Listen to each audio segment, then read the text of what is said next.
Kata True Dragon 2 mengguncang langit dan bumi, dan membuat setiap Golden Immortal hadir seperti guntur yang menusuk telinga. Gemetar. Melihatnya, sepasang lampu pompa yang semula penuh kekejaman, di saat yang singkat ini, semuanya menakutkan. Sungguh, naga sejati. Mustahil, gangster ini telah lama ditekan oleh orang dewasa ras dewa. True Dragon, yang dulunya brilian, tapi sekarang menjadi kata yang tabu. Di mata banyak pembangkit tenaga listrik, tabu ini telah sepenuhnya disingkirkan dari alam semesta dengan kemuliaannya. Meskipun beberapa pembangkit tenaga alien yang sudah lama mendengar penyebutan leluhur, orang dewasa dari ras ilahi hari ini, setelah mengubah langit dan mengganti bumi, tidak berniat untuk membuat naga sejati benar-benar menghilang, atau dengan kata lain, tidak mau. Biarkan frustasi begitu mudah. Akibatnya, mantan penguasa langit dan bumi dikatakan telah direduksi menjadi mainan 10.000 keluarga, seperti semut dan sawi rumput, dan bahkan dianggap sebagai makanan oleh berbagai ras. Ini tampaknya menjadi rasa malu terbesar bagi mantan penguasa surga dan bumi. Desas-desus ini mungkin membuat pembangkit tenaga listrik dari semua kelompok etnis diragukan, tetapi mereka sangat jelas bahwa klan dewa hari ini tidak akan pernah membiarkan bahkan satu orang jahat pun memiliki kekuatan puncak abadi surga dan tiba-tiba membunuh mereka di depan mereka. Pada saat ini, bahkan di mata tebing yang kering, ada kejutan yang sulit disembunyikan. Sebagai salah satu pilar elit Demon Rache, Diakon di Star Domain ini, Drycliff, memenuhi syarat untuk mengetahui beberapa kerja keras tahun ini. Itu sebabnya dia sangat terkejut. Untuk para perompak jahat ini, bekas tanah leluhur, dan sekarang tanah hukuman, telah lama terhapus. Belum lagi Heaven Immortal, karena gangster itu disegel oleh Bloodline dan diturunkan menjadi status makanan. Di surga dan bumi itu, saya khawatir bahkan pembangkit tenaga listrik teratas pun sulit untuk dibayangkan. Belum lagi, kultivasi pergi ke Heaven Immortal Peak dan keluar dari surga dan bumi itu dan muncul di hadapannya. Tampaknya betapapun menariknya sebuah mainan, ada beberapa kekurangannya. Sudut mulut tebing kering berangsur-angsur menimbulkan cibiran, dan saat ini, yang paling mengejutkan adalah 1000 kostum kupu-kupu. Qin, Tuan Muda Qin, adalah keturunan naga sejati. Bukankah dia mengatakan bahwa dia hanyalah penerus peluang klan macan putih sejak lama? Tapi sekarang, bocah itu berdiri dengan pistol, dan di belakangnya ada 210 meriam roh naga siap untuk pergi. Ini adalah gaya agung yang hanya dimiliki oleh keturunan naga sejati. Naga sejati, belum mati. Bahkan jika itu masih kupu-kupu tua Zhongshan, saya tidak dapat mempercayai pemandangan di depannya. Karena dalam pandangannya, True Dragon Rache tidak akan pernah bisa berdiri. Kejutan di hati saya sulit diungkapkan dengan kata-kata. Semua pembangkit tenaga listrik tidak akan mengira bahwa mantan raja yang telah lama menjadi perampok yang dikalahkan bahkan akan muncul suatu hari nanti. Namun, setelah keterkejutan itu, Butterfly Zhongshan mengungkapkan banyak kepanikan dan ketidakberdayaan.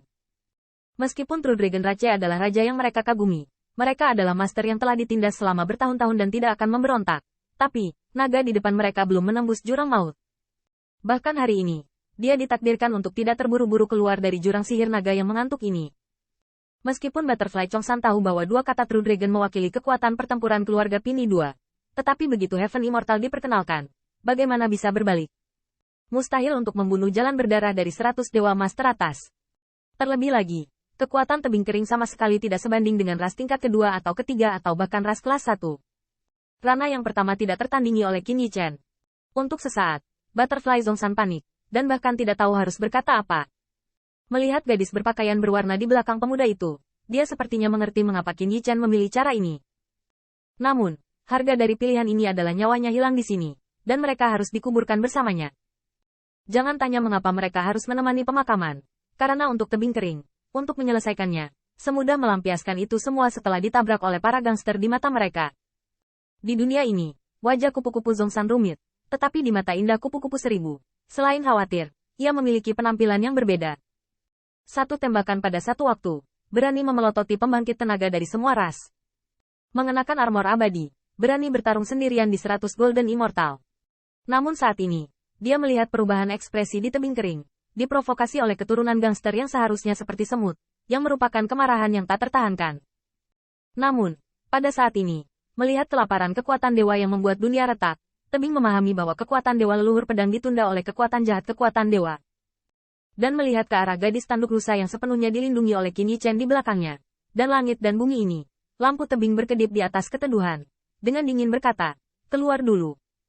Mungkin ucapan ini memalukan moral tebing kering di mana ada lebih dari 100 dewa emas di belakangnya. Tapi secara alami, dia tetap melakukannya. Karena, dalam pemandangan tebing kering, matahari ini hanyalah sisa-sisa surga abadi. Dia harus mati. Perbedaannya hanya akhir-akhir. Tapi dia berbeda. Dia mengaku bahwa nyawanya dan nyawa anggota klannya sangat berharga, dan tidak mungkin terkubur dengan kejahatan ini. Di sini, bagaimanapun, ini adalah ruang bunga 9 warna. Itu adalah warisan yang ditinggalkan oleh pembangkit tenaga listrik alam dewa. Tebing keringnya juga sangat jernih. Jika bisa, maka pihak lain pasti akan hancur bukan murahan. Bahkan sejujurnya, setelah menenangkan tebing kering, saya pikir alasan mengapa surga abadi ini berani memelototi 100 pembangkit tenaga listrik mereka didasarkan pada surga dan bumi ini, yang merupakan situs rusa 9 warna. Oleh karena itu, Dracecliff tampaknya tertinggal dalam momentum, tetapi dia tidak mau mempertaruhkannya dengan 100 nyawa dewa emas di lapangan. Lagi pula, taruhan dan chip di kedua sisi tidak sama. Dan selama dia menarik diri, bagaimana dia bisa membersihkan kejahatan ini? Bukankah itu dilakukan sesuka hati? Melihat cahaya pupil yang dingin dan parah di bawah burung hitam, mata Qin Yichen berkilat dengan spermatozoon, yang untuk pertama kalinya merupakan konfrontasinya dengan para pesaingnya. Reaksi pertama dari tebing kering benar-benar menanggapi pengingat yang selalu dibisikkan Hong Lian di telinganya. Jangan pernah meremehkan musuhmu. Bisa membuat langit dan bumi berganti pemilik. Orang-orang ini, benar-benar di luar kebiasaan. Dalam hal mengambil keuntungan, tebing kering tidak langsung menyerangnya, tetapi langsung menebak rencana leluhur Hao Suang dan Lu Yuan. Dan dia memang pemimpin ras iblis. Namun, bisakah Qin Yichen melakukan apa yang dia inginkan? Xiao Lu, ada musuh yang datang. Bisakah kamu membiarkan mereka masuk dan keluar dengan bebas? Di belakangnya, Lu Xiao Lu mendengar ini. Rok 9 warna berkibar, dan tanduk lusa di atas kepalanya meledak menjadi cahaya yang menyilaukan. Dan secara bertahap, diselimuti bagian langit dan bumi ini. Pada saat itu, cahaya sihir yang mengerikan sebanding dengan angin dingin yang tak ada habisnya. Dan tebing kering kehilangan perlindungan dari kekuatan pemisah. Ruang ini seperti alam abadi, dan penghalang ruang diselimuti 9 warna cahaya. Tunggu bang. Saya melihat beberapa Golden Immortal, bingung dan jengkel memacu kekuatan abadi. Tetapi mereka hanya menyebabkan riak kecil, yang mengganggu mereka. Sialan, bajingan kecil ini, apakah kamu ingin kami dikuburkan? Tanda seru.